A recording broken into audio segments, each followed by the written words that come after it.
College life শেষ করে ভার্সিটিতে যাব লেখাপড়া করার জন্য। মনে এক নতুন আনন্দ বিরাজ করছে। অনেক দিনের স্বপ্ন ছিল ভার্সিটিতে পড়ব, সবাই বড় ভাই বলে ডাকবে।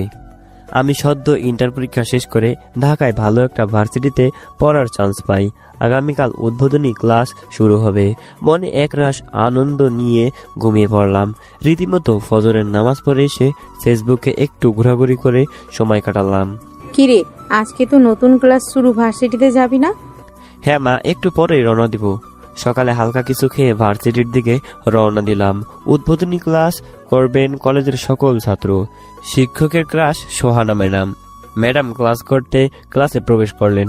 সবাই সম্মানের খাতিরে দাঁড়িয়ে সালাম দিলেন। Sit down and good morning all of you. Madam সবাইকে এক এক করে পরিচয় দিতে বললেন। সবাই যে যার মতো পরিচয় দিল। এবার আমার পালা। Hi young man, what's your name? G madam, Saifur Rahman. Madam কিছুক্ষণ ইংরেজি ভাষায় লেকচার দিয়ে ক্লাস শেষ করলেন। আমরাও সব ক্লাস শেষ করে বাসার দিকে রওনা দিলাম পায়ে হেঁটে হেঁটে। প্রতিমধ্যে একটা গাড়ি এসে আমার সামনে থামলো। ভেতর থেকে কে যেন আমাকে বলল, সাইফুল এদিকে আসো। আমি অবাক হয়ে তাকিয়ে দেখলাম সোহানা সাবা ম্যাডাম ডাকছে। আমি কাছে আসতেই, কোথায় যাবে? জি ম্যাডাম, এই তো সামনেই। ওঠো, তোমাকে নামিয়ে দিই। না মানে ম্যাডাম। মানে করো না, ওঠো বলছি। কিছু না বলেই গাড়িতে উঠলাম। তোমার মা বাবা কি করে? মা বাবা গ্রামে থাকেন। মা গৃহিণী আর বাবা গ্রামে ছোট্টখাটো ব্যবসা করেন। তুমি এখানে কোথায় থাকো? ম্যাডাম আমি এখানে একটা মেসে থাকি। আজ থেকে তোমাকে মেসে থাকতে হবে না, আমার সাথে আমার বাসায় থাকবে। এমনিতেই অনেকগুলো রুম খালি পড়ে আছে। না মানে ম্যাডাম আমি মেসে থাকবো, আমার সেখানে ভালো লাগে। সাইফুল, তুমি তোমার ম্যাডামের রিকোয়েস্ট রাখবে না? কোনো মানে না করে সবকিছু নিয়ে আমার বাসায় চলে আসবে। এই নাও আমার কার্ড। আমি আর না করতে পারলাম না। যাক, ম্যাচের ভাড়াটা বাঁচবে। সবকিছু নিয়ে ম্যাডামের বাসায় চলে আসলাম। কলিং বেল চাপ দিতেই ম্যাডামের দরজা খুলে দিলেন। সাইফুল, তুমি এসেছো? বাইরে কেন? তাড়াতাড়ি ভিতরে এসো। ম্যাডামকে দেখে আমি তো পুরোই অবাক। পিঙ্ক কালারের একটা শাড়ি পরেছে। ম্যাডামকে আজকে অপরূপ সুন্দরী লাগছিল। মনে হয় কোনো হুর জান্নাত থেকে পালিয়ে জমিনে চলে এসেছে। আমি অবাক হয়ে এক দৃষ্টিতে ম্যাডামের সৌন্দর্যের উপভোগ করছিলাম। ম্যাডামের ডাকে আমার হুঁশ ফিরল। সাইফুল, কি দেখছো এমন করে? না মানে ম্যাডাম কিছু না। আমি একটু লজ্জা পেলাম। ম্যাডাম একটু মুচকি হেসে বলল, চলো তোমার রুমটা দেখিয়ে দিই। ওয়াও, এটা বাড়ি নাকি রাজপ্রাসাদ? আমি একা থাকি, সাথে একটা কাজের মেয়ে থাকে। ম্যাডামের উত্তর শুনে আমি তো অবাক। কেন ম্যাডাম, আপনার মা বাবা অ্যান্ড হাজবেন্ড তারা কোথায় থাকেন? ম্যাডামের এমন উত্তর শোনার জন্য আমি একদমই প্রস্তুত ছিলাম না। আমার মা বাবা বেঁচে নেই, আর আমি এখনো বিয়ে করিনি। ম্যাডাম আপনি এখনো বিয়ে করেননি কেন? পরীর মতো চেহারা, মাশাল্লাহ, মনে মনে বললাম। হয়েছে, আমার বিয়ে নিয়ে তোমার এত ভাবতে হবে না। চলো তোমার রুমটা দেখিয়ে দিই। ওহ চলুন ম্যাডাম। ম্যাডাম আমাকে নিয়ে একটা রুমে গেলেন। রুমটা বেশ বড় এবং বেশ সাজানো গোছানো। দেখে আমার খুব পছন্দ হয়েছে। মনে মনে বললাম, বাপরে বাপ, এত বড় রুমে জীবনেও ঘুমানোর সৌভাগ্য হয় নাই। ম্যাডাম বলল, সাইফুল, তুমি ফ্রেশ হয়ে রেস্ট নাও, আমি আসছি। এই বলে ম্যাডাম চলে গেলেন। আমিও ওয়াশরুমে গিয়ে ফ্রেশ হয়ে আসলাম। সন্ধ্যা ঘনিয়ে আসছে, আমিও পড়তে বসলাম। পড়তে পড়তে রাত 9টা বেজে গেল। কে যেন দরজার কাছ থেকে আমার নাম ধরে ডাকছে। গলা শুনে বুঝতে পারলাম ম্যাডাম ডাকছে। আমি দরজা খুলতেই অবাক চাহনিতে ম্যাডামের দিকে তাকিয়ে রইলাম। ম্যাডাম একটা নাইট ড্রেস পরে আসছেন। বারান্দায় মিটমিট আলোতে ম্যাডামের মুখটা স্পষ্ট দেখা যাচ্ছে, আর চুলগুলো বাতাসে উঠছে। ম্যাডামকে যে কি অসম্ভব সুন্দর লাগছিল তা আপনাদের বলে বোঝানো যাবে না। কি হাঁ করে তাকিয়ে থাকবে নাকি ভিতরে আসতে বলবে? ও ম্যাডাম, ভেতরে আসুন। ম্যাডামের ডাকে একটু লজ্জা পেলাম। এই খাবারটুকু খেয়ে নাও। ম্যাডাম আপনি কষ্ট করে খাবার আনতে গেলেন কেন? বেশি কথা না বলে খাবারটুকু খেয়ে নাও, না হয় খাবার ঠান্ডা হয়ে যাবে। খুব খিদে পেয়েছিল, তাই বেশি কথা না বলে খাওয়া শুরু করলাম। ম্যাডাম তাকিয়ে আমার খাবার খাওয়া দেখলেন। ম্যাডাম আপনি খেয়েছেন? না, আমি খাবো না, তুমি খাও, আমি দেখছি। চলুন না ম্যাডাম একসাথে খাই। তুমি যদি খাইয়ে দাও তাহলে খাবো। আমি খাইয়ে দেবো মানে? আপনি মাইন্ড করবেন না তো? আরে মাইন্ড করার কি আছে? আমি ম্যাডামকে খাইয়ে দিতে শুরু করলাম। ম্যাডাম আমার দিকে তাকিয়ে খেতে লাগলো। খাওয়া শেষে ম্যাডাম কাপড় দিয়ে আমার মুখটা মুছে দিলেন, তারপর নিজের মুখটা মুছে নিলেন। সেদিনের মতো ঘুমিয়ে পড়লাম। পরদিন ভোরে একটা টিউশন খোঁজার জন্য রওনা দিলাম। উঠে দেখি ম্যাডাম ব্রাশ হাতে নিয়ে ব্রাশ করছেন। আমি বেরোতেই ডাক। সাইফুর, তুমি কোথায় যাচ্ছ এত ভোরে না বলে? না মানে ম্যাডাম, একটা টিউশন খোঁজার জন্য বের হচ্ছি। বাবা টাকা পাঠানো বন্ধ করে দিয়েছে। পড়াশোনার খরচ চালাতে হলে আমাকে যে কোনো কিছু একটা করতে হবে, তাই দেখি একটা টিউশন পাই কিনা। দেখো সাইফুর, আমার বাড়ি থেকে তুমি টিউশন করবে এটা অসম্ভব, আর তোমার পড়ালেখার জন্য যত টাকা খরচ হবে সব আমি দেবো। এই কথাটা ম্যাডাম আমাকেই বললো। এসো, বেশি কথা না বলে এসে ব্রেকফাস্ট করবে। না মানে ম্যাডাম, আপনার কাছ থেকে আমি কোনো টাকা নিতে পারবো না।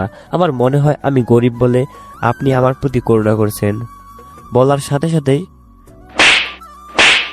ঠাস ঠাস করে আমার গালে দুটো চড় দিলেন। ম্যাডাম এসে আমাকে জোরে ধরে বিরোধহীন চুমু খেতে লাগলেন আমার মুখে, আবার সাথে সাথে কান্না করতে লাগলেন। আমিও ম্যাডামের কান্না সহ্য করতে না পেরে কেঁদে দিলাম। আর যদি এমন কথা বলিস, তোকে আমি খুন করে ফেলবো। আমার স্নেহ ভালোবাসা তোর কাছে করুণা মনে হয়? আমি বুঝতে পারলাম সত্যি ম্যাডাম আমাকে অনেক স্নেহ করেন। তারপর আমরা নিজেদের সামলে নিয়ে ব্রেকফাস্ট করে ম্যাডামের গাড়ি করে কলেজের দিকে রওনা দিলাম। আমি ক্লাসরুমে ঢুকতেই কিছু ছেলে আমার সামনে এসে দাঁড়ালো। কিরে, শুনলাম তুই নাকি ইংলিশ ম্যাডামের বাসায় থাকিস? হ্যাঁ থাকি, আপনাদের কোনো প্রবলেম আছে? দেখিস আবার ইয়ে টিয়ে যেন হয়ে না যায়। তোর ম্যাডাম তো একটা খাসা। এইসব আজে বাজে কথা বলে হাসতে শুরু করলো। দেখুন, ম্যাডাম সম্পর্কে একটাও বাজে কথা বলবেন না, ভালো হবে না কিন্তু। কি করবি তুই? আরো অনেক কিছু বলবো। এই বলেই তারা আমাকে ধাক্কা মারতে শুরু করলো। কি হচ্ছে এখানে? যাও, যে যার ক্লাসে যাও বলছি। স্যার আসতে ছেলেগুলো আমাকে ছেড়ে চলে যায় আর বলে তোকে পরে দেখে নেব। আমিও আমার মতো ক্লাসে চলে গেলাম। সবাই ক্লাসের মধ্যে হইচই শুরু করলো। আমিও আমার মতো করে পিছনে এসে বসে পড়লাম। সোহানা ম্যাডামের ক্লাসে প্রবেশ করলেন ম্যাডাম। তুমি বড় হয়ে কি হতে চাও? কলেজের সবচেয়ে মজার ছেলে হামিমকে উদ্দেশ্য করে বললেন ম্যাম। ম্যাম, আমি বড় হয়ে রিক্সার ড্রাইভার হতে চাই। হামিমের কথা শুনে আমরা সবাই অট্টহাসিতে ফেটে পড়লাম। মানুষ বড় হয়ে ডক্টর, ইঞ্জিনিয়ার হতে চায়, আর তুমি কি না রিক্সার ড্রাইভার হতে চাও? ম্যাম, একটা সন্দেহ আছে। না, এক জ্বালাই বাসি না, ভয়ে ঢুকছে সাপ। আরেক জ্বালায় বাঁচি না, বউতে কয় বাপ। আমার গার্লফ্রেন্ড হলো একটা প্যারা।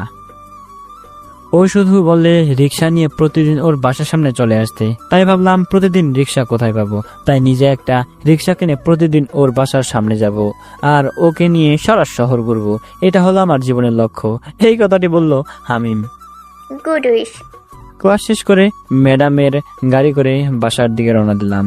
প্রতিমধ্যে ম্যাডাম আমার কাঁধে মাথা রেখে ঘুমিয়ে পড়লেন। রুমের মধ্যে ম্যাডাম আমাকে শক্ত করে জড়িয়ে ধরলেন। আমি আর সরালাম না, কারণ ম্যাডামের ঘুম ভেঙে যাবে। বাসার সামনে চলে আসলাম। ম্যাডামের মাথায় হালকা হাত রেখে বললাম, ম্যাডাম বাসায় চলে আসলাম, নামুন। না, আমি নামবো না। আমি সারা জীবন তোমার বুকে মাথা রেখে ঘুমিয়ে থাকতে চাই। হঠাৎ ম্যাডাম চমকে গিয়ে গাড়ি থেকে নেমে পড়লেন। আমিও রুমে গিয়ে ফ্রেশ হয়ে নিলাম। ইতিমধ্যে ম্যাডাম দুপুরে খাবার নিয়ে রুমে চলে আসলেন। সাইফুর, খাবারটুকু খেয়ে রেডি হয়ে থেকো, তোমাকে নিয়ে এক জায়গায় যাব। কোথায় ম্যাডাম? জাহান্নামে। তাড়াতাড়ি রেডি হয়ে থেকো। আমরা রেডি হয়ে ম্যাডামের গাড়ি করে চলে আসলাম। তারপর গাড়ি থেকে নেমে বড় একটা শপিং মলে ঢুকলাম। ম্যাডাম নিজেই পছন্দসহ আমার জন্য shirt, pant, T shirt, blazer, shoes আর অনেক কিছু কিনলেন। ম্যাম, আমার এসব লাগবে না। নিতে বলছি, নাও। আমি আর কিছু না বলে নিয়ে নিলাম। ম্যাম বললেন, সাইফুর আমার জন্য একটা শাড়ি পছন্দ করো তো। ম্যাম, আমি শাড়ি পছন্দ করব? হ্যাঁ তুমি। এখানে তো তুমি ছাড়া আর কাউকে দেখতে পাচ্ছি না। তারপর ম্যাডামের জন্য একটা কালো গাঢ় রঙের একটা শাড়ি পছন্দ করলাম। শাড়িটা ম্যাডামেরও খুব পছন্দ হয়েছে। তারপর সব কেনাকাটা করে আমরা বাসার দিকে রওনা দিলাম। গাড়ি চলাকালীন সময়ে ম্যাডাম যা বললেন আমি রীতিমতো হতভম্ব। তোমার গার্লফ্রেন্ড আছে? ম্যাম, আমার আবার গার্লফ্রেন্ড? How funny! আমার মতো গরিবের সাথে কেউ কখনো প্রেম করবে? নেই তো কি হয়েছে, খুব তাড়াতাড়ি হয়ে যাবে। হঠাৎ করে আমার শরীরটা ভেঙে আসছিল। নিজেকে খুব দুর্বল মনে হলো। ম্যাম আমার মাথায় হাত রেখে বললেন, ও মাই গড, তোমার তো জ্বরে গা ফেটে যাচ্ছে, ড্রাইভার তাড়াতাড়ি গাড়ি চালান। তারপর আমার জ্ঞান ছিল না। ঘুম থেকে উঠে নিজেকে একটা 4 দেয়ালের রুমে আবিষ্কার করলাম। আমার শরীরের উপরে নরম ভারী কিছু অনুভব করলাম, এমনকি মুখটাও খুলতে পারছি না। পরে যা দেখলাম তার জন্য আমি নিজের চোখকে বিশ্বাস করতে পারছি না। দেখে আমার শরীরের উপরে ম্যাডাম ঘুমিয়ে আছেন, আর ম্যাডামের ঠোঁট জোড়া দিয়ে আমার ঠোঁট জোড়া আটকানো, মুখ খুলতে পারছি না। আমি চমকে গিয়ে ম্যাডামকে ছাড়িয়ে নিলাম। দেখলাম ম্যাডামের চুলগুলো এলোমেলো আর চোখ দুটো ফুলে আছে। বুঝলাম ম্যাডাম সারা রাত কান্না করেছেন, কিন্তু আমি কিছুতেই বুঝলাম না ম্যাডাম আমার জন্য কান্না করতে যাবেন কেন। পরে মনকে বোঝালাম হয়তো আমার প্রতি ম্যাডামের একটু মায়া জমে গেছে। ম্যাডাম ততক্ষণে ঘুম থেকে উঠে সে কি কান্না। সাইফুল, তোমার কিছু হয়নি তো? তুমি ঠিক আছো তো? ম্যাডাম আই এম ওকে, কিন্তু ম্যাডাম আপনার চোখগুলো লাল কেন? নিশ্চয়ই সারা রাত কান্না করছেন। ম্যাডাম মনে মনে বলল, কিছুই বোঝে না, ন্যাকামো।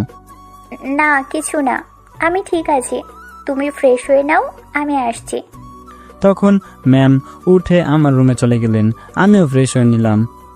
এভাবে চলতে থাকলো আমাদের দিনগুলো। আমি এখন মোটামুটি সুস্থ হয়ে গেলাম ম্যাডামের সেবা যত্নে। ভাবলাম ম্যাডামের মতো ভালো মানুষ হয় না।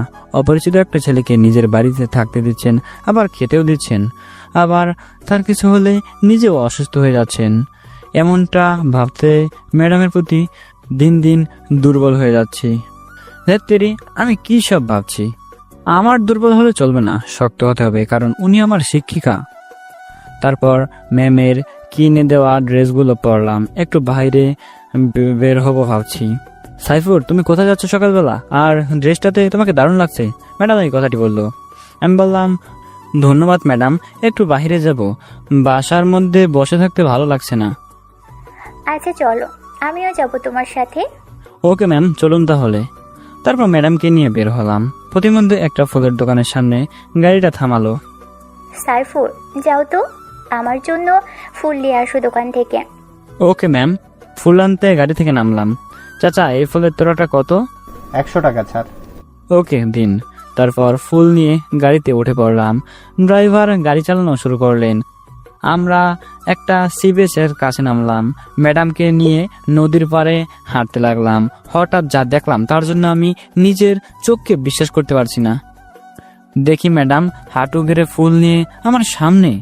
সাইফুল, তোমাকে যেদিন প্রথমবার ভার্সিটিতে দেখেছিলাম সেদিনই আমার ভালো লেগেছিল। তারপর তোমার সাথে খুনসুটিতে বুঝতে পারলাম তুমি অনেক ভালো ছেলে। তোমার কিছু হলে আমি নিজেকে কন্ট্রোল করতে পারতাম না। কখন যে তোমার প্রতি উইকনেস ফিল করলাম নিজেও জানি না। অনেক ভাবলাম তোমার সাথে এসব ঠিক হবে কিনা। তুমি আমার 3 বছরের ছোট। পরে বুঝলাম ভালোবাসা কখনো বয়স দিয়ে হয় না। ভালোবাসা হলো দুটি মনের মিলন। Do you love me? Can we be girlfriend and boyfriend? Sorry madam, এটা কখনোই সম্ভব না। তাছাড়া আপনি কোথায় আর আমি কোথায়, সমাজ কখনো এটা মেনে নেবেন না। আমি কিছু শুনতে চাই না, কিছু বুঝতেও চাই না। তুমি না বললে আমি নিজেকে শেষ করে ফেলবো, আর কোনো দিনও আমাকে দেখতে পাবে না। আমি মাথা নিচু করে দাঁড়িয়ে রইলাম। পরক্ষণে মাথা উঁচু করে ম্যাডামকে আর দেখতে পাচ্ছি না। ম্যাডাম কোথায় আপনি? দৌড়ে নদীর কাছে গেলাম, কিন্তু ম্যাডামকে কোথাও দেখতে পেলাম না। আমি আমার নিজেকে কন্ট্রোল করতে পারলাম না। অজান্তেই চোখে জল আসতে শুরু করলো। কান্না করতে করতে চিৎকার করে বললাম, ম্যাডাম আমি আপনাকে ভালোবাসি, অনেক বেশি ভালোবাসি। I love you madam. পরক্ষণে পানির মধ্যে কিছু নড়তে দেখলাম। কিছু না বুঝেই পানির মধ্যে ঝাঁপ দিলাম। অনেক খোঁজাখুঁজির পরে দেখলাম ম্যাডাম পানি খেয়ে একাকার। ম্যাডামের কোনো হুঁশ নেই। আমি চিৎকার করে কান্না করতে করতে বললাম, ম্যাডাম চোখ খুলুন, আপনাকে স্যার আমি বাঁচবো না। আমি যে আপনাকে খুব ভালোবেসে ফেলেছি। ড্রাইভারকে নিয়ে কোলে করে গাড়িতে এনে ম্যাডামকে হাসপাতালে নিয়ে গেলাম। তারপর আমি ডাক্তার ডাক্তার বলে চিৎকার করতে লাগলাম। কি হয়েছে ওনার? উনি আমার উপর অভিমান করে পানিতে ঝাঁপ দিয়েছে। প্লিজ ডাক্তার, ওনাকে বাঁচান, না হয় আমি বাঁচবো না। আপনি শান্ত হন, আমরা দেখছি। এ বলে ডাক্তার ম্যাডামকে আইসিইউতে নিয়ে গেলেন আর আমাকে বাহিরে থাকতে বললেন। বলতে না বলতেই আমাদের ভার্সিটির সকল শিক্ষক ও ছাত্রছাত্রীরা চলে আসছেন খবর পেয়ে। আমি বসে কান্না করতে লাগলাম। সাইফুর, সোহানা ম্যাডামের কি অবস্থা? উনি কি ঠিক আছেন তো? স্যার, আমি জানি না, ডাক্তার আইসিইউতে নিয়ে গেল। কান্না করতে করতে বললাম। চিন্তা করো না, ম্যাডাম ঠিক হয়ে যাবে। তারপর স্যার চলে গেল। ভার্সিটির সবাই একে একে আমাকে সান্ত্বনা দিতে লাগলেন। পরে সবাই যে যার মতো চলে গেল। প্রায় 5 ঘন্টা পর আইসিইউ থেকে একজন ডাক্তার বের হলেন। আমি দৌড়ে তার কাছে গেলাম। ডক্টর, ওনার কি অবস্থা? উনি ঠিক আছে তো? উনি এখন চিন্তামুক্ত। আমরা ঘুমের ইঞ্জেকশন দিয়ে ওনাকে ঘুম পাড়িয়ে দিয়েছি। আমি একটা হাসি দিলাম। ডক্টর, আমি কি ওনার সাথে দেখা করতে পারি? আপনি ওনার কে হন? জি, মানে আমি ওনার হাজবেন্ড। ও আচ্ছা, যান, কিন্তু ঘুম ভাঙবেন না। ওকে ডক্টর, থ্যাংক ইউ। তারপর এক দৌড়ে ম্যাডামের কক্ষে প্রবেশ করলাম। তারপর দেখলাম ম্যাডাম নিষ্পাপ শিশুর মতো ঘুমিয়ে আছেন। আমি ম্যাডামের মাথার কাছে এসে বসলাম। ম্যাডামের কপালে আমার ঠোঁটের কোমল পরশ এঁকে দিলাম। ঠোঁটের কিস করতেই ম্যাডামের ঘুম ভেঙে গেল। ম্যাম আমাকে ঝাটকা দিয়ে সরিয়ে দিলেন। আমি এখানে কেন? আমি এখনো মরিনি। আর তুই তুই আমার কাছে কেন? তুই তো আমাকে ভালোবাসিস না। আমার ভালোবাসা তো তোর কাছে করুণা মনে হয়। সরে যা এখান থেকে, আমি তোর মুখও দেখতে চাই না। ম্যামকে আর কথা বলতে না দিয়ে ম্যামের ঠোঁট জোড়া চেপে ধরলাম আমার ঠোঁট দিয়ে। ম্যাডাম ধাক্কা দিয়ে ছাড়ানোর চেষ্টা করেও ব্যর্থ করলেন, কিন্তু পারলেন না। তারপর তিনি শান্ত হয়ে যান, আমার সাথে রেসপন্স দিচ্ছেন। এভাবে কতক্ষণ ছিলাম জানি না। হঠাৎ কারো কাশির শব্দে আমাদের হোশ ফিরল। তাকে দেখলাম আমাদের ভার্সিটির সিনিয়র সিনথিয়া আপু, আমার ক্লাসমেটরা দরজায় দাঁড়িয়ে মুচকে আসছে। আমি আর ম্যাডাম দুজনে খুব লজ্জা পেলাম আর নিজেদের সামলে নিলাম। ভার্সিটির সিনিয়র সিনথিয়া, উনি আমার অতীতের ক্রাশ ছিল। একবার প্রপোজও করেছিলাম, উনি রাজি হয়নি। উনি বলে আমি নাকি পিচ্ছি বলা। এবার তো দেখে দিলাম আমি কি পারি, সামনে দেখেন কি হয়। সিনথিয়া আপুকে মিন করে মনে মনে বললাম। তারপর আমি উঠে রিসিপশনে গিয়ে টাকা জমা দিয়ে ম্যাডামের রিলিজ লেটার নিয়ে আসলাম। রুমে ঢুকতেই দেখি সিনথিয়া আপু বাকিরা ম্যাডামের সাথে হেসে হেসে কথা বলছে। আমি ঢুকতেই সিনথিয়া আপু জোরে হেসে বললেন, কি দুলা ভাই, কি খবর? ভালোই তো চলছে সিনেমা। আমি লজ্জা পেয়ে মনে মনে বললাম, তামাশা দেখছো? ক্রাশের মুখেও দুলাভাইয়ের ডাক শুনতে হয়। আল্লাহ, সিনথিয়া আপুর যেন জীবনও বিয়ে না হয়, দোয়া করে দিলাম। তারপর ম্যাডামকে রিলিজ করে ম্যাডামের বাসায় চলে আসলাম। আমি ম্যাডামকে কোলে করে নিয়ে ওনার রুমে শুয়ে দিলাম আর আমি ফ্রেশ হতে আমার রুমে চলে গেলাম। বিকালবেলা ম্যাডামকে দেখতে তার রুমে আসলাম। তারপর ম্যাডামকে ডাক দিলাম, কিন্তু কোনো সারা শব্দ পেলাম না। চিন্তায় পড়ে গেলাম, ম্যাডামের কোনো বিপদ হলো না তো। রুমে এসে ম্যামকে খুঁজতে লাগলাম, কিন্তু কোথাও খুঁজে পাচ্ছি না। হঠাৎ দেখি ম্যাম ওয়াশরুম থেকে বের হচ্ছেন। আমাকে দেখা মাত্রই জোরে চিৎকার করে উঠলেন, শয়তান, তুই আমার রুমে কি করছিস? বের হ বলছি। বাহ রে, আমার বউয়ের রুমে আসবো না তো কে আসবে? আমি তোর কেমন বউ? তোর সাথে কোন জন্মে আমার বিয়ে হয়েছে? বিয়ে হয়নি তো কি হয়েছে, হয়ে যাবে। জানো, তোমাকে আজকে খুব বিশ্রী দেখাচ্ছে। ওয়াক থু। কি বললি তুই? কুত্তা, কান পচা বান্দর, শয়তানের খালাতো ভাই, পেতনি জামাই, রাক্ষসী দেবর আমাকে বিশ্রী দেখাচ্ছে? দাঁড়া, তোর একদিন আর আমার যেই কয়দিন লাগে। আমাকে মারার জন্য ধাওয়া করছেন, আমিও দৌড় দিলাম। আমাকে আর পায় কে? ম্যাডামও আমার পিছনে পিছনে আসছেন, কিন্তু ধরতে পারছেন না। অনেকক্ষণ দৌড়াদৌড়ি করে স্লিপ কেটে সোজা আমার গায়ের উপর পড়লেন। আমি মেজের সাথে আঘাত পেলাম, মাথা ফেটে রক্ত পড়ছে। আমি ব্যথায় চিৎকার করতে লাগলাম। প্রচন্ড কান্না করতে করতে ম্যাম বলল, ও মাই গড, কি হয়েছে তোমার? তোমার মাথা ফেটে তো রক্ত পড়ছে। এ আমি কি করলাম তোমার? আমার জন্যই তোমার এমন অবস্থা। ম্যাম তাড়াতাড়ি ডাক্তারকে ফোন করেছেন। ডাক্তার বাসায় এসে আমার ট্রিটমেন্ট করলেন। আমি এখনো সেন্স হারাইনি কিনা ম্যাডাম মেডিসিন লিখে দিয়ে ডাক্তার চলে গেলেন। ম্যাম ড্রাইভারকে দিয়ে মেডিসিনগুলো আনালেন। ম্যাম আমার কাছে বসে কান্না করতে লাগলেন। প্লিজ ম্যাম, এভাবে কাঁদবেন না, আমার কিছুই হয়নি। ওই, আমাকে আর একবার ম্যাম ম্যাম বললে আর একটা বাড়ি মাথা ফাটিয়ে দিব। ওকে মাই ডিয়ার সোহানা ম্যাম। আবার ম্যাম? Sorry dear. তারপর ম্যাডাম নিজের হাতে আমাকে খাবার খাইয়ে দিলেন, তারপর মেডিসিন খাওয়ালেন। এভাবে প্রায় 1 সপ্তাহ চলতে থাকে। আমিও আস্তে আস্তে সুস্থ হয়ে উঠি। অনেকদিন পর ভার্সিটিতে যাব ভাবছি, সামনে আবার এক্সাম আছে। ম্যামের গাড়ি করে ভার্সিটিতে রওনা দিলাম। ভার্সিটিতে নেমে ম্যাডাম টিচার্স রুমে আর আমি ক্লাসের দিকে রওনা দিলাম। হলের ভিতরে ঢুকতেই সিনথিয়া আপু তার বান্ধবীরা আমাকে ঘিরে ধরলেন। কি খবর দুলা ভাই, বিয়ে করবেন কবে? কার বিয়ে? কিসের বিয়ে? কার সাথে বিয়ে? কেন, সোহানা ম্যামের সাথে তোর বিয়ে? আরে ধ্যাত, বিয়ে করলে তোমাকে করব, সিনথিয়া আপুকে উদ্দেশ্য করে বললাম। কি বললি? দাঁড়া, এখনই ম্যামকে গিয়ে বলছি। এই না, ম্যামকে কিছু বইলো না, উনি আমাকে মেরে ফেলবে। আমি ম্যামকে বিয়ে করব। এই তো গুড বয়। আমি ছাড়া তোমাকে কেউ বিয়ে করবে না। আর ওই তোমার নোয়াখালীয়া বয়ফ্রেন্ড ও না? সিনথিয়া আপুকে মিন করে মনে মনে বললাম।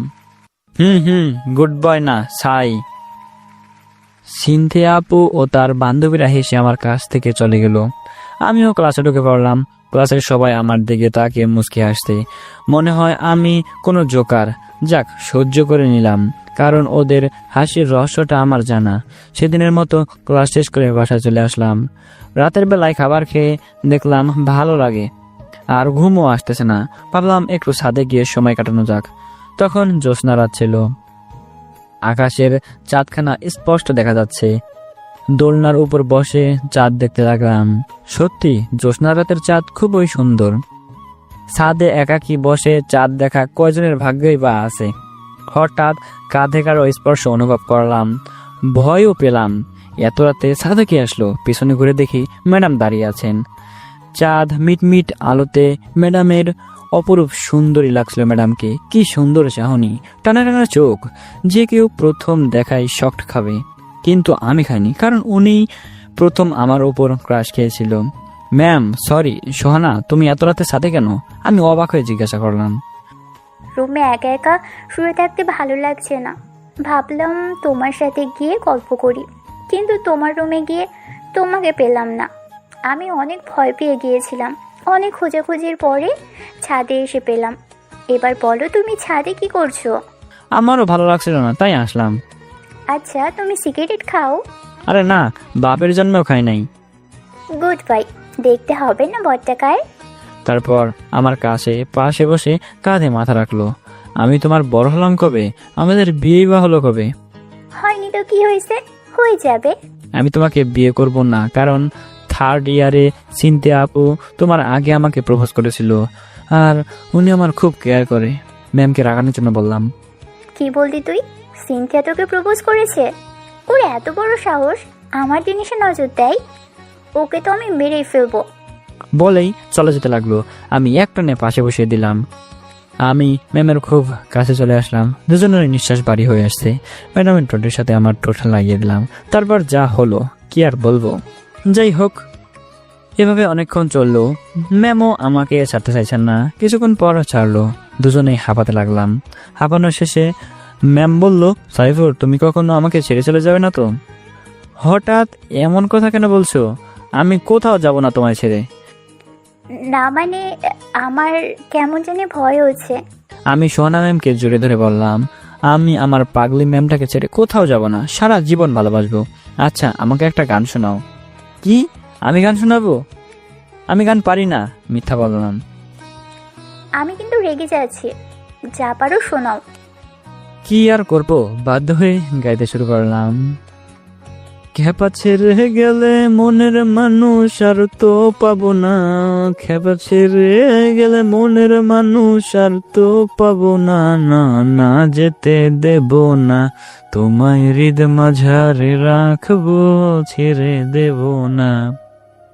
ভুবন মোহিনী গোরা মনিজারে মনোহারা, আমি রাধার প্রেমে মাতোয়ারা থাকবো না, না না না না যেতে দেব না, তোমায় হৃদ মাঝারে রাখবো, ছেড়ে যাব না। ওয়াও, তুমি তো ফাটিয়ে দিয়েছো। তোমার ভয়েস তো খুব সুন্দর। তুমি কোথায় গান শিখেছো? কোথাও না, নিজে নিজেই শিখেছি। আচ্ছা তুমি গান গাইতে পারো না? হ্যাঁ পারি তো, কিন্তু এখন শোনাবো না, সময় হলো শোনাবো। চলো রুমে যাব, অনেকক্ষণ হলো ছাদে আসলাম। ওকে চলো।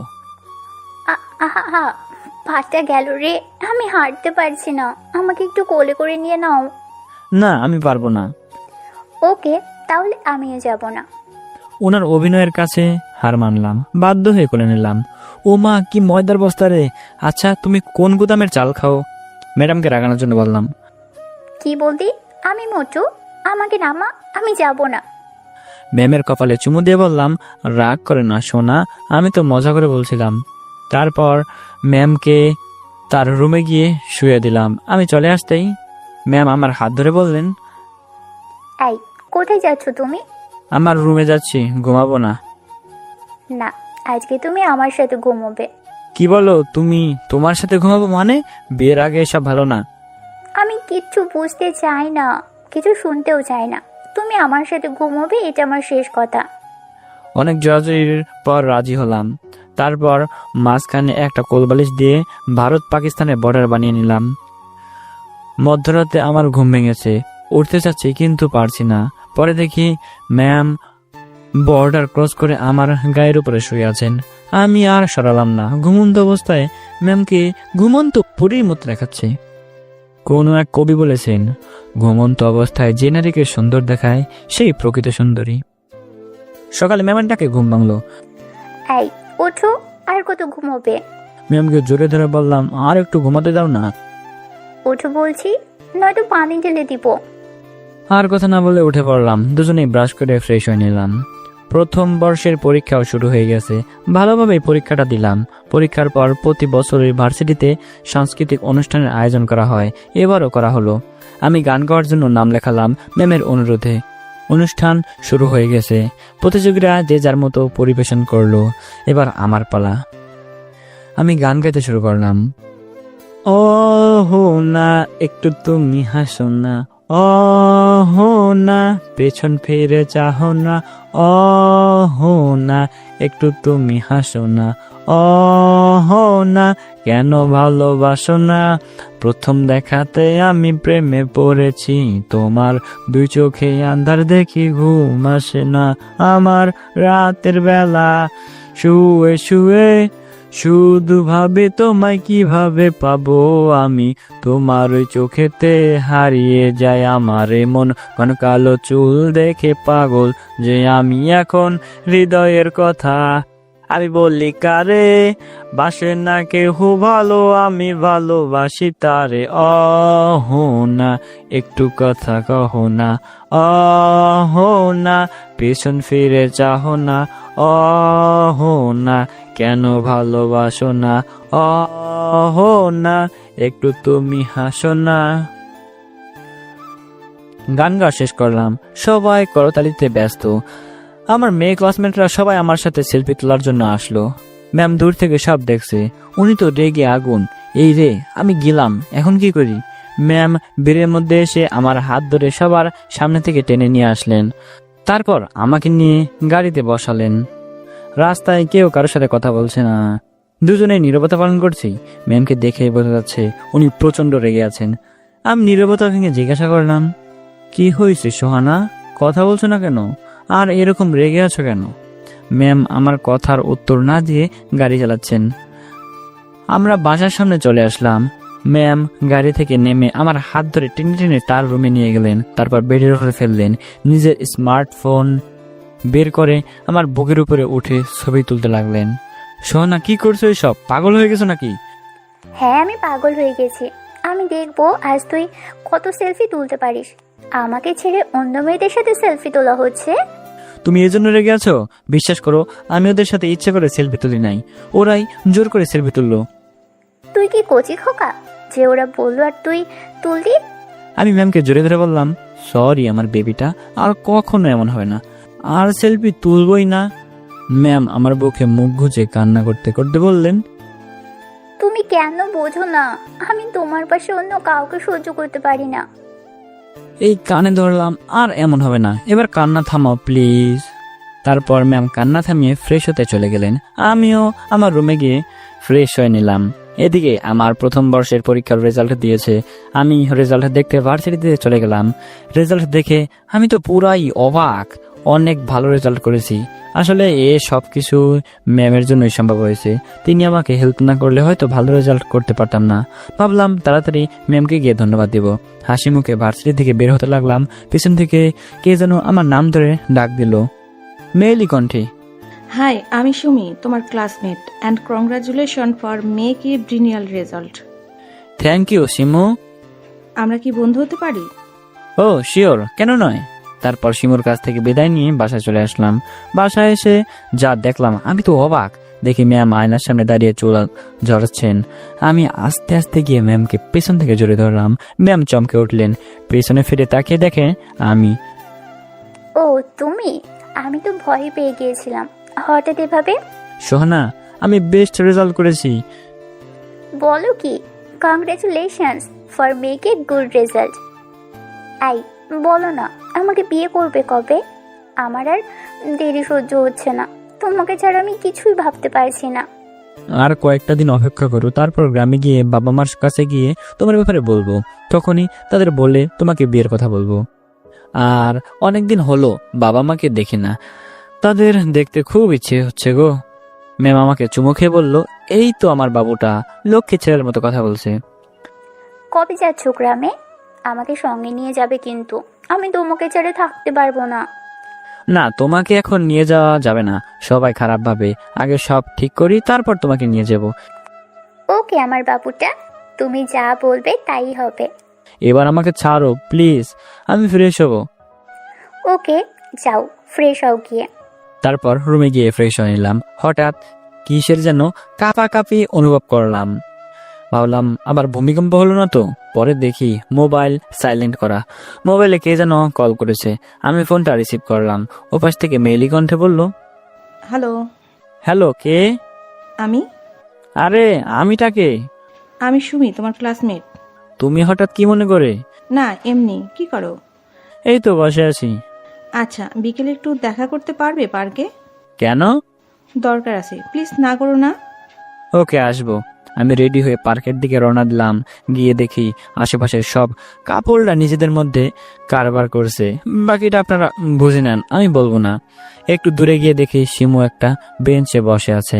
আমি কাছে এসে বসলাম। মেয়েটাকে আজ অনেক কিউট লাগছে। গোলাপি একটা শাড়ি পরে আসছে। তারপর শিমু আমাকে যা বলল, আমি নিজের কানকে বিশ্বাস করতে পারছি না। সাইফুর, তোমাকে কথাটা কিভাবে বলবো বুঝতে পারছি না, কিন্তু আমাকে আজ বলতেই হবে। আমি আর অপেক্ষা করতে পারছি না। শিমু, তুমি কি বলবে পরিষ্কার করে বলো। আর এত ভয় পাচ্ছ কেন? আমি তো তোমার ভালো বন্ধু, তাই না? তো এত আমতামটা করছো কেন? সাইফুর, আমি আজ পর্যন্ত কোনো ছেলের দিকে ভালো করে তাকাইনি, আর কেউ আমার দিকে তাকানোর সাহসও পাচ্ছে না। কারণ আমার বাবা এখানকার এমপি আর ভাইয়ারা বড় লিডার। কিন্তু তোমাকে যেদিন প্রথম দেখেছি সেদিন আমার ভালো লেগেছিল। আমি ভেবেছিলাম হয়তো এটা আমার আবেগ। পরে দেখলাম এটা কোনো আবেগ না, আমি সত্যি তোমাকে ভালোবেসে ফেলেছি। প্লিজ তুমি আমাকে ফিরিয়ে দিও না, প্লিজ। শিমুর কথা শুনে আমার গা থেকে ঘাম বের হচ্ছে। আমি কোনো কথা বলতে পারছি না। কি হলো সাইফুর, কথা বলো না কেন? বলো তুমি আমাকে ভালোবাসো। শিমু, তুমি যা বলছো তা কখনোই সম্ভব নয়। আমি তোমাকে ভালো বন্ধু ভাবি, এর চেয়ে বেশি ভাবতে পারি না। আর তার চেয়ে বড় কথা হলো আমার গার্লফ্রেন্ড আছে। দয়া করে এসব বলে আমাদের বন্ধুত্বটা নষ্ট করো না। আমার কথাগুলো শুনে শিমু অজরে কান্না করতে লাগলো। খুব কষ্ট হচ্ছে ওর জন্য, কিন্তু কি করব, আমার হাত তো বাঁধা। শিমু কান্না করতে করতে বলল, মনে রেখো, এ জীবনে তোমাকে না পাই তাহলে আমি নিজেকে শেষ করে ফেলবো। কখনো আমাকে দেখতে পারবে না। শিমু প্লিজ পাগলামো করো না। আমরা সারা জীবন ভালো বন্ধু হয়ে থাকবো। আমাকে কথা বলতে না দিয়ে কান্না করতে করতে সেখান থেকে চলে গেল। আমি মূর্তি হয়ে সেখানে দাঁড়িয়ে রইলাম। কি করব কিছুই বুঝতে পারছি না। মেয়েটা আবার কি না কি করে বসে। যে যেদি মেয়ে, না না, আমি সোহানার সাথে প্রতারণা করতে পারবো না। যে মানুষটা আমাকে এত ভালোবাসে, আমি কিভাবে তাকে ছেড়ে যাব? না, আমি এটা করতে পারবোই না। এসব ভাবতে ভাবতে বাসায় চলে আসলাম। বাসায় এসে রুমে গিয়ে বসে পড়লাম আর ঘটনাগুলো ভাবতে লাগলাম। এমন সময় সোহানা ম্যাম আমার রুমে আসলো। সাইফুর, তোমার কি হয়েছে? এমন মনমরা হয়ে বসে আছো কেন? প্লিজ আমাকে সব খুলে বলো। আমি আর সহ্য করতে না পেরে ম্যামকে জড়িয়ে ধরে কান্না করতে করতে লাগলাম। সাইফুর প্লিজ কান্না করো না, আমি স্থির থাকতে পারছি না। তারপর কান্না থামিয়ে ম্যামকে সব খুলে বললাম। সোহানা, আমি তোমাকে খুব ভালোবাসি, তোমাকে আমি ছাড়তে পারবো না। সোহানাকে জোরে ধরে কান্না করে বললাম। ম্যাম আর স্থির থাকতে না পেরে ধরে কান্না শুরু করলেন। জানো সোহানা, আমার খুব ভয় হয়, কারণ ওর ভাইয়া খুব ভয়ঙ্কর গুন্ডা বদমাস। ওরা যদি তোমার কোনো ক্ষতি করে, প্রচন্ড ভেঙে গিয়ে আমি। তুমি কোনো চিন্তা করো না, আমি তোমাকে ছেড়ে কোথাও যাব না। কেউ আমাদের কোনো কিছু করতে পারবে না। আল্লাহ আমাদের সাথে আছে। পরে ম্যামকে জড়িয়ে ধরে কতক্ষণ কান্না করছিলাম জানি না। ওদিকে শিমুর কোনো খাওয়া দাওয়া নেই, দরজা বন্ধ করে শুধু কান্না করে, না খেয়ে রোগা হয়ে গেছে। শিমু, বোন আমার, তোর কি হয়েছে বল আমাকে। কেউ কি তোকে কিছু বলেছে? তুই শুধু একবার ওর নাম বল, আমি ওর মাথাতে তোর পায়ের কাছে নিয়ে আসব। তোর কান্না আমার আর সহ্য করতে পারছি না। ভাইয়া, আমি সাইফুরকে ভালোবাসি, ওকে ছাড়া আমি বাঁচবো না। ওকে তুমি আমার কাছে এনে দাও, প্লিজ প্লিজ ভাইয়া। বোন, তুই কোনো চিন্তা করিস না, আমি যেভাবেই হোক তোর ভালোবাসার মানুষকে তোর কাছে নিয়ে আসব। তুমি সত্যি বলছো ভাইয়া? সাইফুরকে আমার কাছে নিয়ে আসবে? হ্যাঁ রে বোন, সত্যি। এবার চল, খাবি। তারপর শিমুর ভাই শিমুকে নিজ হাতে খাবার খাইয়ে দিলেন। তারপর শিমুর ভাই ওর কিছু ছেলে আসলো ম্যামের বাসায়। ক্রিং ক্রিং ক্রিং ক্রিং বেল বাজলো। ম্যাম এসে দরজা খুলে দিল। আপনারা কারা? এখানে কি চান? কাকে খুঁজছেন? আমি শিমুর ভাই, সাইফুরকে নিতে এসেছি। আমার বোন ওকে ভালোবাসে, ওর জন্য খাওয়া দাওয়া সব বন্ধ করে দিয়েছে।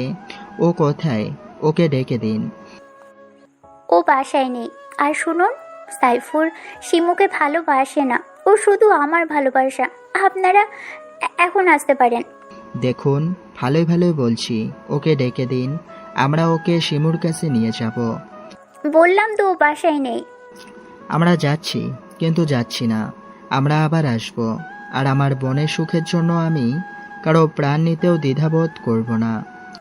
আপনি আমাকে হুমকি দিচ্ছেন? যদি মনে করেন তাই। এইসব হুমকি ধুমকি দিয়ে শিমুর ভাই ও তার লোকেরা চলে গেল। কিছুক্ষণ পর বাসায় আসলাম। সোহানা, তুমি কোথায়? সোহানার কোনো আলাপ পাচ্ছি না। ওনার রুমে গেলাম, দেখি ম্যাম কান্না করতে করতে বালিশ ভিজিয়ে ফেলেছে। আমি কাছে আসতেই আমাকে দৌড়ে এসে জোরে ধরে কান্না শুরু করলো। তারপর আমি বললাম, কি হয়েছে সোহানা, এভাবে কাঁদছো কেন? কি হয়েছে আমাকে বলো। জানো, শিমুর গুন্ডা ভাই এসেছিল তোমাকে নিয়ে যেতে, আর বলছে আমাকে তোমার জীবন থেকে সরিয়ে দিবে। তুমি বলো কোথাও যাবে না আমাকে ছেড়ে? আমার পাগলি ম্যাম, আমি কোথাও যাব না তোমাকে ছেড়ে। আর শিমুর ভাইকে আমি দেখে নিব, তুমি থাকো, আমি আসছি। না না, তুমি কোথাও যাবে না, ওরা তোমাকে মেরে ফেলবে, ওরা খুব খারাপ। আমার কিছুই হবে না, আমি যাবো আর আসবো। তারপর সেখান থেকে শিমুর বাড়ির উদ্দেশ্যে রওনা দিলাম। তারপর প্রতিমধ্যে দেখলাম শিমুর ভাই ও তার লোকেরা একটা দোকানে বসে চা খাচ্ছে। আমি তাদের কাছে যেতেই, এই ছেলে, এদিকে আসো। আমি তাদের কাছে আসলাম। আমরা তোমাকেই খুঁজছিলাম, চলো, শিমু তোমাকে যেতে বলেছে। তারপর শিমুর ভাই আমার হাত ধরে টানতে লাগলো। আমি ঝাটকা দিয়ে হাতটা ছাড়িয়ে নিলাম। শুনুন, শিমু আমার ভালো বন্ধু, ওকে আমি বন্ধুর চোখে দেখি, ভালোবাসি না। আপনারা দয়া করে আমাকে ডিস্টার্ব করবেন না। আমি চলে যেতে শিমুর ভাইরা আমার হাত আবার ধরে ফেললো। আমি হাত ছাড়িয়ে রাগে ঠাস ঠাস করে শিমুর ভাইয়ের গালে চর বসিয়ে দিলাম। আপনাকে কতবার বলবো আমি শিমুকে ভালোবাসি না, আমি সোহানা ম্যামকে ভালোবাসি। তোর এত বড় সাহস, তুই আমার গায়ে হাত তুলেছিস? এই বলে পেছন থেকে একজন আমার মাথায় আঘাত করলো। আমি সহ্য করতে না পেরে মাটিতে লুটিয়ে পড়লাম। মাথা ফেটে অজরে রক্ত পড়ছে। কিছুক্ষণ পর আমি অজ্ঞান হয়ে যাই। জ্ঞান ফিরে দেখলাম আমি চার দেয়ালের ভেতরে, মাথায় ব্যান্ডেজ করা, নড়তে পারছি না, শরীর প্রচন্ড ব্যথা করছে। সেই দিকে সোহানা ম্যাম আমাকে জড়িয়ে ধরে কান্নাকাটি করছে। আমি ওর মাথায় আস্তে করে হাত ছোঁয়ালাম। ও চমকে উঠল। সোহানা, কাঁদছো কেন? দেখো, আমার কিছুই হয়নি, আমি একদম ঠিক আছি। তোমাকে কতবার বলেছি ওদের কাছে যেতে না, তুমি আমার কথা শুনলে না, তাই আজ এদিন দেখতে হলো। আর যদি তোমার কিছু হয়ে যেত, আমি কি নিয়ে বাঁচতাম বলতে পারো? কেন, ভালো একটা ছেলে দেখে বিয়ে করে ফেলতে। সোহানাকে রাগানোর জন্য বললাম। কি বললি কুত্তা? আজ তোকে আমি মেরে ফেলবো। এ বলে আমাকে মারতে শুরু করলো। সরি, আমি তোমাকে রাগানোর জন্য বলেছি, মুচকি হেসে বললাম। আমাকে রাগিয়ে তোর খুব ভালো লাগে তাই না? ওদিকে শিমুর ভাই তার বাসায় গেল। শিমু ভাইকে দেখে দৌড়ে আসলো। ভাইয়া, সাইফুর কোথায়? ওকে এনেছো? ও নিশ্চয়ই গাড়িতে। যাই, ওকে নিয়ে আসি। ও আসেনি। কি বলছো ভাইয়া? ও আসেনি মানে? কোথায় ও? ওকে নিয়ে আনতে গিয়েছিলাম, ও আসেনি। ও তোকে ভালোবাসে না, ও সোহানা নামের একটা মেয়েকে ভালোবাসে। আমি হাত ধরে আনতে গেলাম, তখনই ও আমাকে চড় মেরেছে, তাই আমিও রেগে ওকে মেরে রাস্তায় ফেলে এসেছি। তুই ওকে ভুলে যা।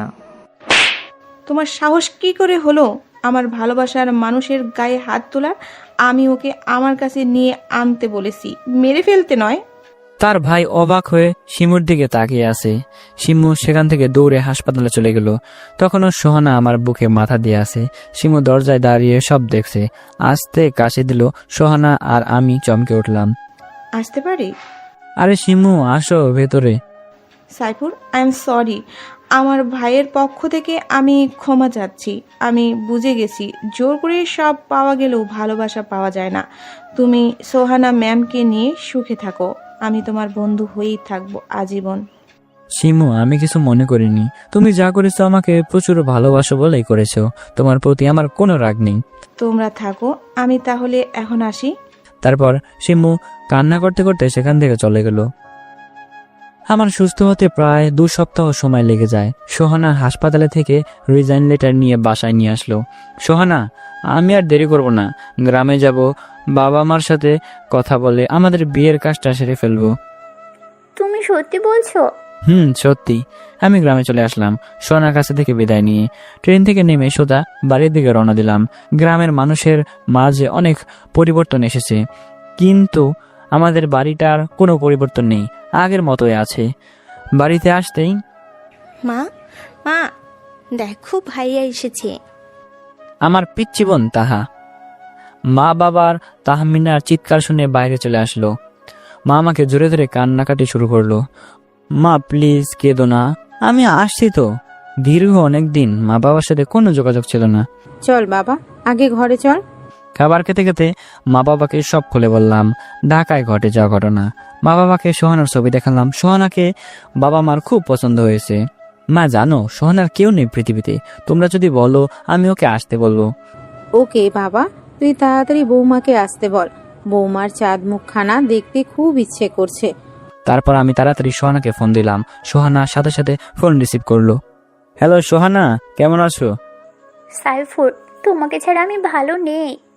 পাগলি একটা। শোনো, তুমি কালকে চলে আসবে আমাদের বাড়িতে। তুমি সত্যি বলছো? আমার তো বিশ্বাসই হচ্ছে না। আমার যে কি খুশি লাগছে। তারপর সোহানা আমাদের বাড়িতে চলে আসলো। আমি ওকে স্টেশন থেকে রিসিভ করে এনেছি। মা দেখো, ভাইয়া ভাবিকে নিয়ে এসেছে, তাতেই আসো, দেখে যাও। মা বাবা সবাই আসলো। সোহানা সবার পাশে সালাম করলো। ও মা, আমার বৌমা কি মিষ্টি দেখতে, মাশাআল্লাহ, একদম পরীর মতো। কথা না বলে বৌমাকে ঘরে নিয়ে চলো। তারপর আমরা ঘরে চলে আসলাম, খাওয়া দাওয়া শেষ করলাম। সোহানা মা, আমি চাই তাড়াতাড়ি তোমাদের বিয়েটা দিয়ে দিতে, যেহেতু তোমরা দুজন দুজনকে আগে থেকেই পছন্দ করো। তোমার কি মত? আম্মু, আপনারা যা ভালো মনে করেন তাই। ঠিক আছে মা, তুমি তোমার রিলেটিভ সবাইকে আসতে বলো। আমি এই সপ্তাহে তোমাদের বিয়ে দিতে চাই। ওকে বাবা। আমি রুমে গিয়ে খুশিতে ব্রেক ডান্স দিতেছি। শেষ পর্যন্ত ম্যামকে নিজের করে পাবো, ইয়াহু। এর মধ্যে সোহানা আমার রুমে এসে হাজির। আমার এই অবস্থা দেখে হাসতে শুরু করলো। আমি লজ্জায় শেষ। দূর, কিসের লজ্জা, হবু বউয়ের সামনে। কি ব্যাপার সাহেব, এত খুশি কেন আজকে? তুমি এসব বুঝবা না, ছোট মানুষ। কি? আমি ছোট মানুষ? দাঁড়াও, এখন দেখাবো ছোট মানুষ কি করতে পারে। কি করবা? সোহানা আমার দিকে এগিয়ে আসতে আমি পেছনে আসছি। পেছনে যেতেই খাটের উপরে পড়ে গেলাম। সোহানা আমার গায়ের উপরে ঝাঁপিয়ে পড়লো হাইনার মতো। নিজের ঠোঁট দিয়ে আমার ঠোঁট চেপে ধরলো। আমার দম বন্ধ হয়ে আসছে। কিছুক্ষণের জন্য হারিয়ে গেলাম দুজনেই। আমি সরানোর চেষ্টা করলাম, কিন্তু ও সরল না। বুঝলাম না আজকে সোহানার এত শক্তি কোথা থেকে আসলো। মনে হয় গরু গোশত খেয়ে এসেছে। দীর্ঘ 5 মিনিট পর আমাকে ছেড়ে দিল। আমি হাঁপাতে লাগলাম, দম যায় যায় অবস্থা। শোনো, বাকি আদরটুকু বাসর রাতের জন্য তুলে রাখলাম। আমি অবাক হয়ে ওর দিকে তাকিয়ে রইলাম। মেয়েটা আজ কেমন হিংস্র হয়ে গেছে, মনে হয় খেয়ে ফেলবে আমাকে। সোহানা প্লিজ এখন যাও, আমি খুব ক্লান্ত। ওকে, যাচ্ছি। তারপর সোহানা আমার রুম থেকে চলে গেল। আমার কেমন জানি খুশি খুশি লাগতেছে, সোহানা ম্যামকে নিজের বউ হিসাবে পাবো ভাবতেই গা শিউরে ওঠে। আজ শুক্রবার, আমার আর সোহানা ম্যামের বিয়ে। আমরা আজ জীবনের নতুন অধ্যায় শুরু করতে যাচ্ছি। বিয়েতে অনেককে দাওয়াত দিলাম, শিমুকেও দাওয়াত দিলাম, সর্বশেষ দাওয়াত দিলাম আমার পূর্বের ক্রাশ সিনথিয়া আপুকে। উনি নাকি বিরিয়ানি রান্না না করলে আমার বিয়েতে আসবেই না। ভাবতেছি ওনার জন্য স্পেশালভাবে টিকটিকির ভুনা, ব্যাঙের ফ্রাই, ব্রেড, মশা মাছির ঝোল রান্না করেছি। আমার দর্শকরা আপনারাও কিন্তু আসবেন। বলতে না বলতে আমাদের বিয়েটা সম্পূর্ণ হলো ভালোভাবে। আমাদের বাসার ঘর সাজানোর দায়িত্ব পড়লো সিনথিয়া আপু ও শিমুর উপর। ঠেলা সামলাও, ওরা দুজনেই খুব সুন্দর করে বাসার ঘরটাকে সাজিয়েছে। আমি ছাদের উপরে বসে আছি, রুমে যেতে ভয় লাগছে। আসলে প্রথম বিয়ে করেছি তো, তাই একটু আনইজি লাগতেছে। সমস্যা নেই, ভবিষ্যতে আরো বিয়ে করলে সব ঠিক হয়ে যাবে। পেছনে ঘুরে দেখি সিনথিয়া ও শিমু আমার দিকে রাগে লুক নিয়ে এগিয়ে আসছে। কাছে এসেই দুজন আমার কান টেনে ধরলো। নতুন বউকে ঘরে বসিয়ে রেখে এখানে এসে হাওয়া খাওয়া হচ্ছে, তাই না? আসলে প্রথম বিয়ে করেছি, একটু ভয় লাগছে। তোমরা একটু আসো না আমার সাথে। কি বললি শয়তান? আমরা তোর বাসর ঘরে যাব তোর আর ম্যাডামের সিনেমা দেখার জন্য? তারপর আমার কান ধরে টেনে নিচে নিয়ে আসলো, ধাক্কা দিয়ে রুমে ঢুকে দিয়ে বাইরে থেকে দরজা লক করে দিল। আমি রুমে ঢুকে দেখি মোর বউ রুমে নাই। ও মোর আল্লাহ, মোর বউ কই গেছে? মাগো, মোর বউ কই গেছে? কমে গেছে। সারা ঘর খুঁজলাম, খাটের নিচে খুঁজলাম, কিন্তু কোথাও পেলাম না। এত আশা ছিল বাসর রাতে বিড়াল মারবো, সে আশাটা মনে হয় পূরণ হবে না মনে হচ্ছে। ওমা, কিছুক্ষণ পর দেখি সোহানা ওয়াশরুম থেকে বের হচ্ছে, গায়ে নাইট ড্রেস, বিয়ের শাড়ি নাই। সোহানা, তোমার গায়ে বিয়ের শাড়ি কমবে, আর তুমি আমার পাশে সালাম করলাম না, ব্যাপারটা কি? ওই বিচি, তোরা কিসে সালাম করবো রে? চল, তোরে আজকে খেলা দেখামো। কি খেলা দেখাইবা? ভয় পেয়ে বললাম। তারপর সোহানা আমার বুকের উপরে উঠে বসে পড়লো এবং আমার ঠোঁট কামড়ে ধরলো। এই কি করো? সবাই দেখতেছে তো। কই, কে দেখে? আরে আমার দর্শকেরা। পাঠক পাঠিকারা, তোমরা এখন যাও, আমরা এখন সিনেমা দেখাবো। সারা রাত শুটিং করে আমি খুব ক্লান্ত। সকালে চোখ মেরে দেখি সোহানা স্নান করে এসে চুল মুছতেছে। ওকে দেখেই কন্ট্রোল হারিয়ে ফেলেছি। মেয়েটাকে আজ অপূর্ব সুন্দর দেখাচ্ছে। আমি বিছানা থেকে উঠে ওকে পেছন থেকে জড়িয়ে ধরলাম। ও চমকে উঠলো, ফিরে দেখলো আমি। তুমি উঠছো তাহলে? তাড়াতাড়ি গিয়ে ফ্রেশ হও, সবাই ডাকছে। এই শোনো, আমাকে একটু আদর করো প্লিজ। যা দুষ্টু ছেলে, রাতের কথা মনে নেই? শোনো না, আমার না টুইন বেবি পছন্দ, আমাকে এনে দেবে? দুইটা কেন? তুমি চাইলে একটা ক্রিকেট টিমের ব্যবস্থা করবো। যা দুষ্টু ফাজিল ছাড়া, আমার বুঝি লজ্জা করে না? তারপর আমরা মা বাবার কাছ থেকে বিদায় নিয়ে ঢাকায় চলে আসলাম, আমাদের পুরনো ঠিকানায়। আমাদের সংসারটা খুব সুখেই চলছে। আমার একটা কিউট বেবি হয়েছে, না মানে আমাদের হয়েছে, নাম মুবাশশিরা। আসলে আমি একটা বেবি, আমার আবার বেবি হয়েছে, ভাবা যায় এগুলো? পরের দিন সোহানা রান্নাঘরে রান্না করতেছে। আহ, কি ঘ্রাণ! দেখতে হবে না কার বউয়ের হাতের রান্না। আমি রান্নাঘরে গিয়ে সোহানার কোমর জুড়ে ধরলাম। ও কিছুটা কেঁপে উঠলো। আমি ওর ঘাড়ে ঠোঁট ছোঁয়ালাম। আচ্ছা, তুমি সারাদিন এত রোমান্টিক হও কেন বলো তো? যাও, এখন আমি রান্না করব, তা না হলে না খেয়ে থাকতে হবে। না, আমি একটা উম্মা খাবো। চুম্মা খেলে চলবে না, খাবারও খেতে হবে। খাবার না খেলে এই রোমান্টিকতা থাকবে না। কি হতে এখানে? আমাকে খেতে পাতিয়ে দিয়ে আম্মুকে আদল কলা হতে, তাই না মা? আম্মু, তুমি শুধু আব্বুকেই আদল কলো, আমাকে একটু আদল কলো না। কাঁদতে কাঁদতে বললো আমার মেয়ে মুবাশশিরা। এভাবেই চলতে থাকলো আমাদের খুনসুটি মিশ্রিত সংসার। দোয়া করেন আমরা যেন সুখী হই। সমাপ্ত। তো বন্ধুরা, গল্পটা কেমন হলো অবশ্যই জানাবেন। আর আপনারা কি ধরনের গল্প শুনতে চান অবশ্যই নিচে কমেন্ট করে জানিয়ে দিতে ভুলবেন না। তো গল্পটা অনেক ছোট ছিল, এর জন্য আমি দুঃখিত। গল্পটা আরো বড় করতে পারতাম, কিন্তু করলাম না। যাই হোক, আপনি যদি চ্যানেলে নতুন হয়ে থাকেন তাহলে অবশ্যই চ্যানেলটিকে সাবস্ক্রাইব করে পাশে থাকবেন, আর পাশে থাকা বেল আইকনটাতে অবশ্যই প্রেস করে দিবেন যাতে করে আমাদের নতুন গল্পগুলো সবার আগে আপনার কাছে চলে যায়। তো দেখা হবে পরবর্তী ভিডিওতে। আর হ্যাঁ, ভিডিওতে একটু লাইক করতে অবশ্যই ভুলবেন না, অবশ্যই ভুলবেন না। তো দেখা হবে পরবর্তী ভিডিওতে। ততক্ষণ সবাই ভালো থাকবেন, সুস্থ থাকবেন। আল্লাহ হাফেজ।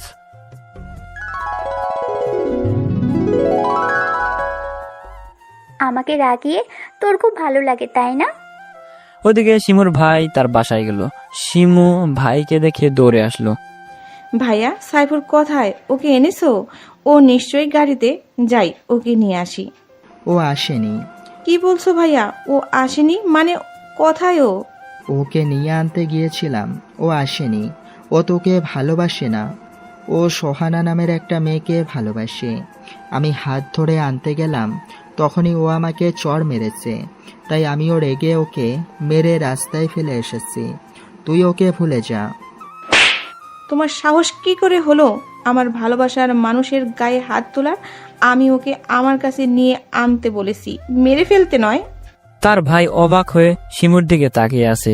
শিমু সেখান থেকে দৌড়ে হাসপাতালে চলে গেল। তখনও সোহানা আমার বুকে মাথা দিয়ে আছে।